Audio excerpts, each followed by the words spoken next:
toutes et à tous et bienvenue dans votre rendez-vous quotidien Smart Éducation, un magazine dédié à la formation, aux nouveaux métiers, aux nouvelles pédagogies.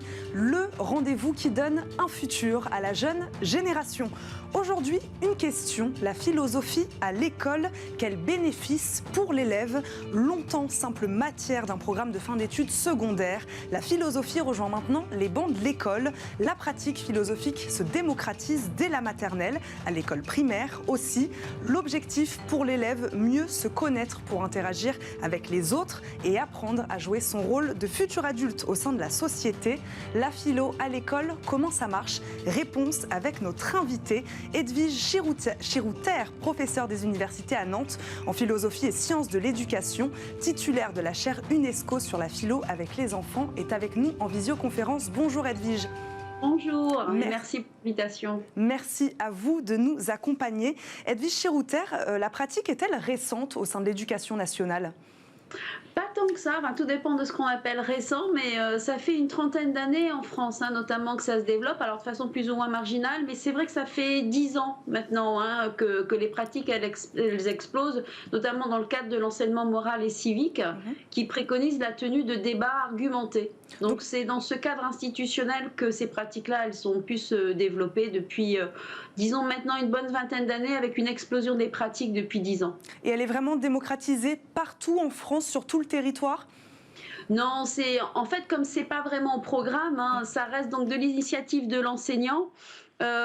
Et donc, en fait, ça dépend de la formation qui peut être donnée dans les centres de formation des enseignants. Si les professeurs des écoles ou les enseignants du secondaire ont pu rencontrer un professeur à l'IUFM ou à l'INSPE maintenant, qui les a sensibilisés, voire même formés à ce type de pratique.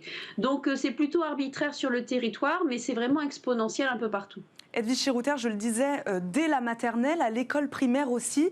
Est-ce que vous pouvez nous dire, je ne sais pas, il y a un âge plus propice pour commencer à appréhender ces enjeux philosophiques ?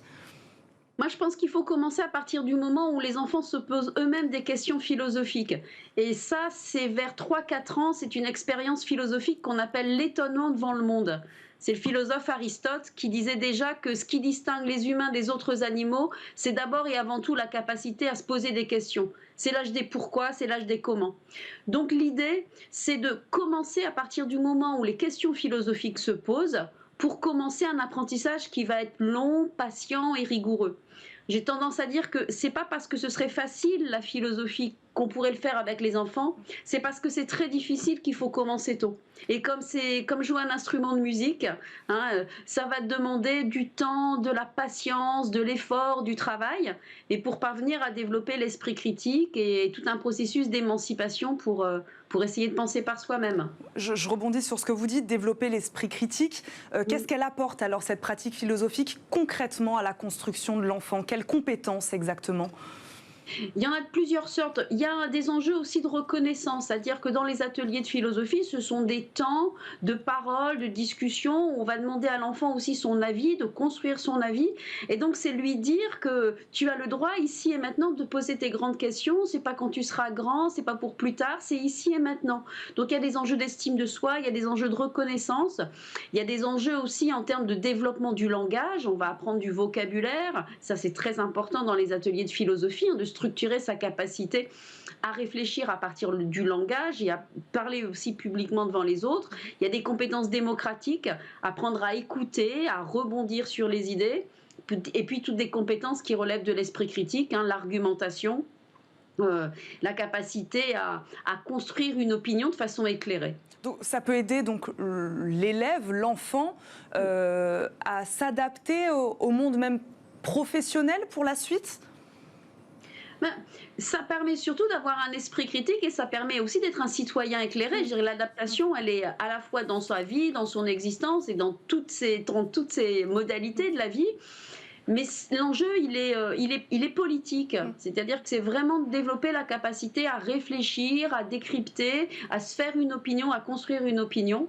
Donc c'est des enjeux pour l'estime de soi, pour la construction de soi, puis c'est des enjeux pour la société dans laquelle on vit. On aide l'enfant à devenir un citoyen, c'est ce que vous nous dites. Comment ces jeunes, comment ces enfants ils réagissent à la pratique? Ils sont demandeurs?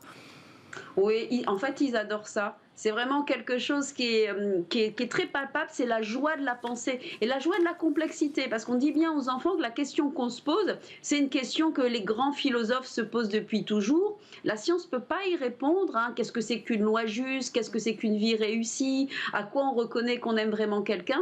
On a affaire à des grandes questions. Et le fait que justement il n'y ait pas une réponse, alors ça peut déstabiliser dans un premier temps, mais en fait les enfants adorent cette complexité et ça fait comme une battle d'idées où on cherche à convaincre l'autre, on cherche à se construire soi-même, à trouver des arguments. Et il y a vraiment une joie qui est assez palpable dans les ateliers de philosophie, dans cette pensée complexe. Edwige Chirouter, l'enfant, il est conscient qu'il est en train de faire de la philosophie, il est conscient qu'il est en train de philosopher. Oui, bah, enfin, en tout cas, moi, c'est quand j'anime des ateliers, même avec des tout petits. J'étais à Sarcelles dans une grande section cet après-midi. L'idée, c'est vraiment de leur dire tout de suite la philosophie.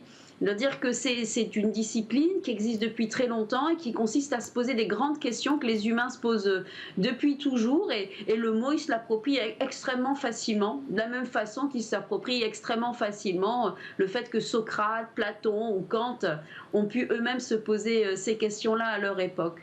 Donc je pense qu'il faut désacraliser le mot aussi et qu'il soit très conscient que le mot philosophie, c'est un mot qui peut résonner aussi avec la joie de penser ensemble. Edwige Chirouter, dernière question très rapidement. Il y a plusieurs écoles de pensée sur l'enseignement de la philosophie. Vous, quelle est votre méthode? En quelques secondes, dites-nous.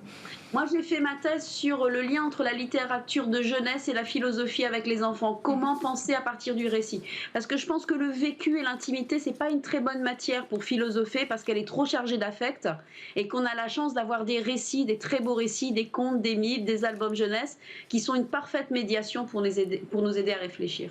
Je vous remercie beaucoup, Edwige Chirouter, de nous avoir accompagnés pour cette première partie d'émission. Je rappelle, vous êtes professeur des universités à Nantes en philosophie et sciences de l'éducation.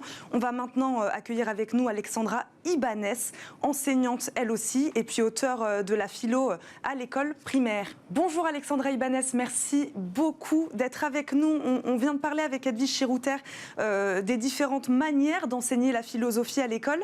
Quand on pense philosophie à l'école, on pense souvent à des thématiques difficiles, assez lourdes, liées aux actualités plutôt tragiques. Est-ce qu'on peut traiter de tous les sujets quand on parle de philosophie à l'école ? Alors, dans ma classe, je pratique les ateliers depuis une vingtaine d'années et je fais deux types d'ateliers. Alors, des ateliers qui sont à la demande des enfants par rapport à des thématiques qu'elles ont envie d'aborder, telles que grandir, la différence entre les filles et les garçons, la mort aussi. Et quelquefois, des sujets autour de l'éthique, l'esthétique ou encore la démocratie, beaucoup la démocratie. Donc, oui, tous les sujets peuvent être abordés. On peut parler de l'art, à quoi ça sert, on peut parler de la mémoire par rapport au programme d'histoire. Nous pouvons aussi parler dans le cadre des programmes de MC, l'enseignement moral et civique, des apparences, de la tolérance. Tout est possible, Alexandra Ibanez. Vous, qu'est-ce qui vous a poussé à écrire ce livre, La philo à l'école primaire? C'était quoi? C'était donner un peu des tips aux enseignants pour les aider à enseigner cette pratique? Alors, mon livre, tout d'abord, est un témoignage sur mon expérience de 20 ans de pratique de débat philo en classe. Alors, ce qui s'est passé, c'est que ces dernières années, la philo auprès des enfants a eu le vent en poupe. Et je trouvais qu'on ne parlait pas assez suffisamment des enseignants qui pratiquaient cette discipline en classe. On ne leur donnait pas assez la parole. Et donc, j'ai décidé d'écrire ce livre pour montrer qu'on pouvait institutionnaliser cette discipline à l'école. Quelles peuvent être, dites-nous justement, les difficultés que rencontre l'enseignant pour enseigner cette pratique philosophique? Alors bon, déjà, il faut une formation solide. Pour pratiquer la philosophie, ce ne sont pas simplement des bavardages, c'est pas ça du tout. Edwige Chirouter a dû vous le dire précédemment. Il y a des dispositifs à mettre en place. Alors moi, je pratique les débats visés philosophiques et démocratiques, c'est-à-dire qu'il y a un tour de parole qui est institutionnalisé, il y a un président, il y a un reformulateur, un synthétiseur, et puis les participants, il y a des élèves qui observent, etc. Donc, on choisit un sujet. Et les enfants apprennent à échanger sans se moquer des uns des autres, hein. Ils apprennent aussi à se respecter, ce sont des valeurs très importantes et puis, surtout ils apprennent, à se découvrir autrement. Souvent les élèves, en difficulté scolaire, sont des élèves, qui ont une autre forme d'intelligence et qui sont même, les moteurs, en classe et ça change même le regard de l'enseignant qui, découvre, ses élèves sous un autre jour. Oui, Alexandra Ibanez, c'est ce que vous diriez, ça change les rapports entre les élèves, mais aussi entre l'enseignant et les élèves? Ah oui, complètement. Alors l'enseignant, devient animateur lors, de ces débats et en donnant la parole aux enfants sur des sujets qui ne sont pas purement scolaires, ils découvrent que ces enfants ont d'autres compétences qui sont intéressantes et d'ailleurs, ces élèves, prennent confiance en eux et ça peut même, leur apprendre à progresser, dans les autres disciplines. C'est Euh, très important. sur quels outils, peut-être même numériques, je ne sais pas, vous allez nous dire, les enseignants peuvent s'appuyer aujourd'hui? Euh, alors, il y a plusieurs outils hein, pour faire les débats philo. On peut s'appuyer sur les livres, hein, essentiellement en classe. Il y a aussi certains films d'animation qui sont très porteurs pour pouvoir débattre. Et puis, tout peut être prétexte à philosopher.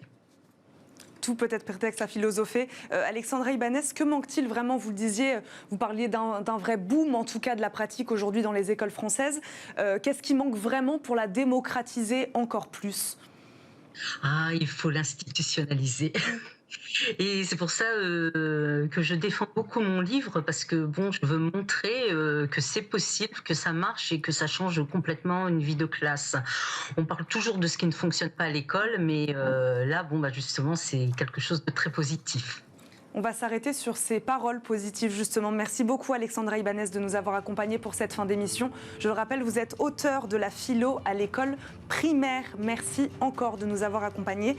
C'est déjà la fin de cette émission. Merci à vous de nous avoir suivis. On se retrouve très vite pour un nouveau numéro de Smart Éducation. Très bonne journée à tous sur Bismart et à très vite.